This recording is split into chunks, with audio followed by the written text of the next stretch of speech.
In this module, we're going to learn about the most complex form of data we've covered so far. But what you're going to see, and this shouldn't be a big surprise by now, is because of the way we have thinking about data in terms of type comments and templates and some other ideas we have, we'll be able to learn this much more complicated form of data than ever before, pretty easily actually. So here's a motivating problem. It comes from a very old computer game called Zork. Of course, there's more modern games that are like this.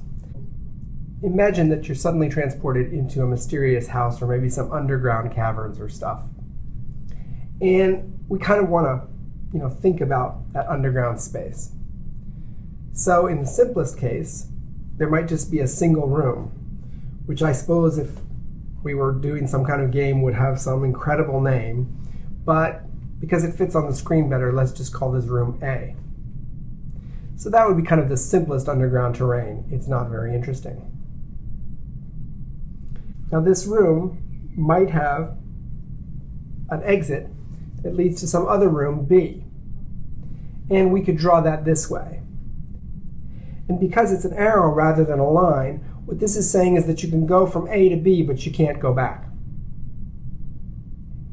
Here's another arrangement where you can go from A to B or A to D, but you can't go back.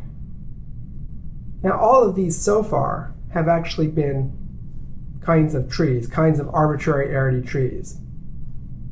We've seen this kind of structure before.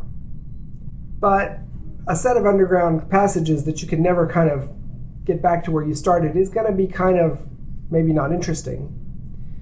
So let's imagine going back to our A to B, that you could now do something else, which is that there's a door from B to A. Once there's a door from B to A, there's a cycle in this arrangement. And in fact, what we call this structure is a graph. Okay? There's two ways in which a graph can differ from an arbitrary arity tree, and one is that it can have cycles. We'll see another in just a second. Here's another graph with A, B, and C, and this is showing that the cycles can be arbitrarily long. And finally, here's one more complicated graph showing both cycles. There's a cycle from B to C, back and forth, around that loop. And there's a cycle of A, D, E, A, and around that loop. And this graph also has the other key property that makes graphs different from arbitrary arity trees, which is that there's two arrows leading into E.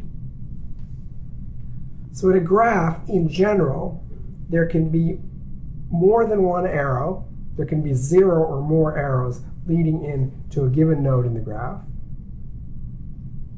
And in a graph, in general, there can also be cycles.